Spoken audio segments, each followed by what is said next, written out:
বিসমিল্লাহির রহমানির রহিম। ইয়াওমা লা ইয়ানফাউ মালুন ওয়ালা বানুন ইল্লা মান আতাল্লাহা বিকলবিন সালিম।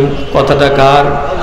আল্লাহ পাক বলছেন কিয়ামতের ময়দানে তোমাদের সন্তান, তোমাদের সম্পদ তোমাদের কোনো উপকার করতে পারবে না, তবে ইল্লা মান আতাল্লাহা বিকলবিন সালিম, যারা পরিষ্কার পরিচ্ছন্ন বিশুদ্ধ পবিত্র একখানা কলব নিয়ে হাজির হতে পারবে, ওরাই জান্নাতি হয়ে যাবে। বিশ্বাস হয় আপনারা? তাহলে বোঝা গেল ওয়াজ মাহফিলে আসছি আমাদের ওই জায়গা ঠিক করার জন্য। সেই জায়গার নামটা বলেন। আমাদের আগ্রহ তো থাকতে হবে।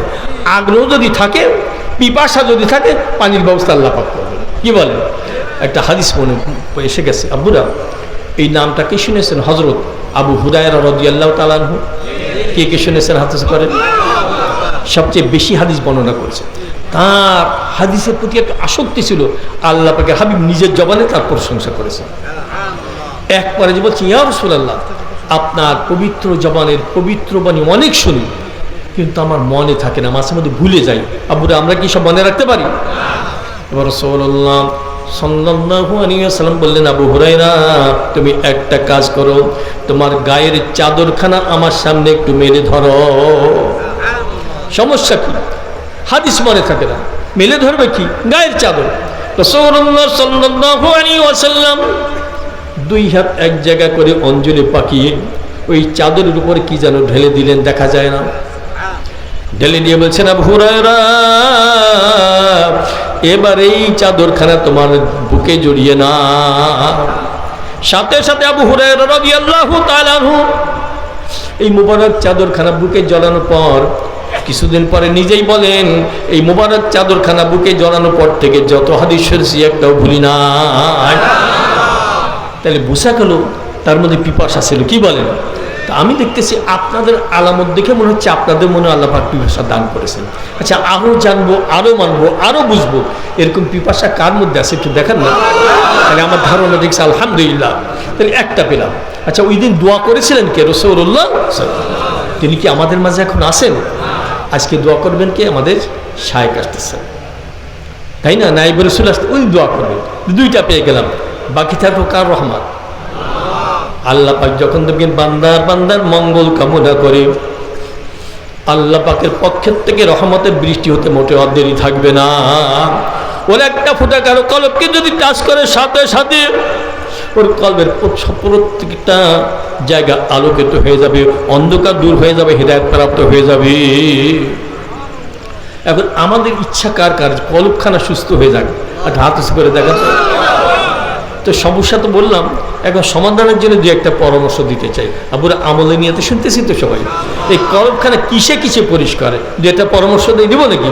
আমি ব্যক্তিগত দিব না, হাদিস শরীফ থেকে দেব। রাসূলুল্লাহ সাল্লাল্লাহু আলাইহি ওয়াসাল্লামের হাদিস থেকে জানা যায়, যারা বেশি বেশি জিকির করবে তাদের কলবখানা পরিষ্কার হয়ে যাবে। কার জিকির? কার জিকির? আবুরা, জিকির করলে কোনো সমস্যা? আচ্ছা, সবাই মিলে জিকির করলে কত টাকা খরচ হবে? আজকে যদি লক্ষ লক্ষ বার জিকির করি কত টাকা খরচ হবে? শরীরে ব্যথা হবে, জিহ্বায় ব্যথা হবে। তার সমস্যা কোথায়? জিকির করলে একটা জায়গা ঠিক হয়, জায়গার নাম বলে। হ্যাঁ, আর জিকির কম করবো না বেশি করবো? রাসূলুল্লাহ সাল্লাল্লাহু আলাইহি ওয়াসাল্লাম ইরশাদ করেন, যারা বেশি বেশি জিকির করবে কিয়ামতের ময়দানে হাসতে হাসতে জান্নাতে চলে যাবে। কত সহজে বললাম, সহজে শুনলাম। বিষয়টা কি? কোন ময়দান? যে ময়দানে কোটি কোটি মানুষের কান্না কাটির আওয়াজ আসতে থাকবে, কত দৌড়াদৌড়ি ছুটাছুটি করবে, এরই ফাঁকে এক মানুষ হাসতে হাসতে আনন্দ করতে করতে করতে জান্নাতে ঢুকে যাবে। ওই দলভুক্ত আমরা হতে চাই কি চাই না? কে কে চাই? আল্লাহু আকবার। সিদ্ধান্ত নিয়েই ফেলি, নিয়াত করে ফেলি, বাজে বকবকানি বাদ দিয়ে এখন থেকে মাওলা পাকের জিকির বেশি বেশি করবো। চেষ্টা করা যায় কি যায় না? এক্ষুনি আল্লাহ পাকের প্রমাণ দেখা দিয়েছে যে জিকির করে লা ইলাহা ইল্লাল্লাহ, লা ইলাহা ইল্লাল্লাহ, লা ইলাহা ইল্লাল্লাহ, লা ইলাহা ইল্লাল্লাহ, লা ইলাহা ইল্লাল্লাহ, লা ইলাহা ইল্লাল্লাহ, লা ইলাহা ইল্লাল্লাহ, লা ইলাহা ইল্লাল্লাহ, লা ইলাহা ইল্লাল্লাহ, মুহাম্মাদুর রাসূলুল্লাহ। জিকিরের অনেক হাদিস বললে অনেক সময় লাগবে, সংক্ষেপ করলাম। জিকিরের মাধ্যমে কলব পরিষ্কার, বিশ্বাস হয়ে গেছে না, জিকির করবো মাশাআল্লাহ। আরেকটা পরামর্শ দিই, তার নাম মোরাকাবা। কি বললাম? মোরাকাবা। মোরাকাবা বিভিন্ন সিস্টেমের হয়। মৌতের মোরাকাবা আছে, কবরের মোরাকাবা আছে, আবার আছে সাইরে আফাকি, সাইরে আনফুসি। সের আফাকি বলা হয় বিশ্ব জগৎ নিয়ে, জমিন আসমান নিয়ে ফিকির করলে দেখবেন আল্লাহ পাকের পরিচয় পাওয়া যায় না। দু একটা উদাহরণ দেয় বলা।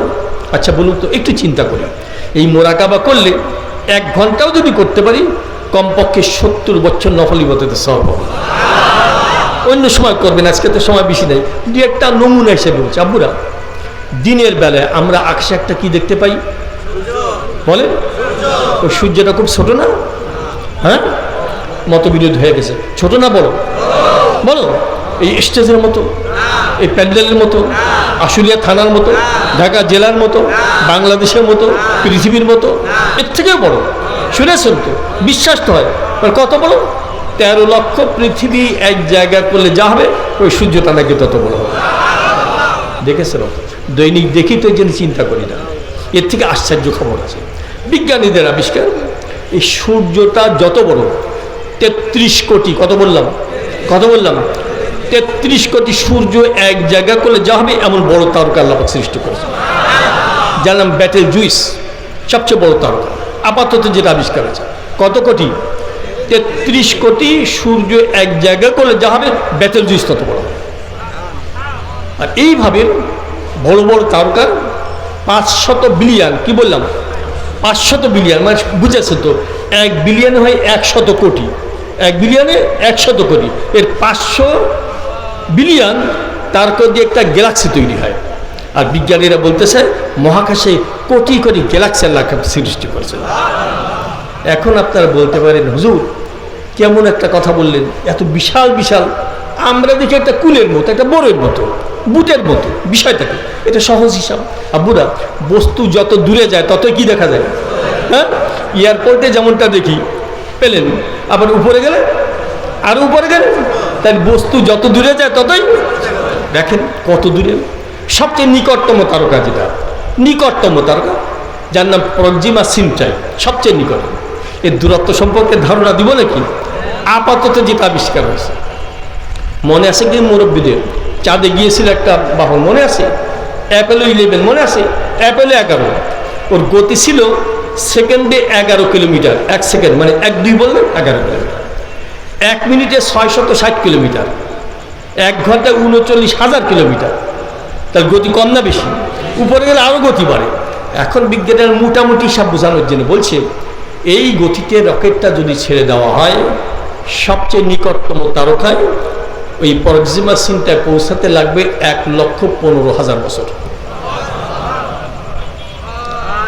এইবার তো দেখুন তো আল্লাহ পাকের কুদরত, আল্লাহ পাক কত বড়। এই যে গ্রহ নক্ষত্রগুলো কিভাবে কক্ষপথে পরিভ্রমণ করছে, আল্লাহ পাক বোঝেন কুল্লুম ফি ফালাকিন ইয়াসবাহুন। প্রত্যেকটা গ্রহ নক্ষত্র নিজ নিজ কক্ষপথে পরিভ্রমণ করে। কথাটা কার? আচ্ছা, এই যে বিশাল বিশাল প্রকাণ্ড প্রকাণ্ড নক্ষত্র যিনি পরিচালনা করলেন, তার কুদরতে কত ক্ষমতা, কত বল, কত শক্তি, এইটা যারা ভাবে না তারাই হয় বেপরোয়া। এইটা যারা ভাবে, চিন্তা করে, এরা কখনো বেপরোয়া হতে পারে না। এই জন্যই দেখবেন মোরাকাবা যারাই করে, শেষ পর্যন্ত চোখ দিয়ে টপ টপ করে পানি পড়ছে। আল্লাহ কত বড়, আর আপনারা নাফরমানি করতেছে। আমি জাহান্নামের আযাব কিভাবে সহ্য করব?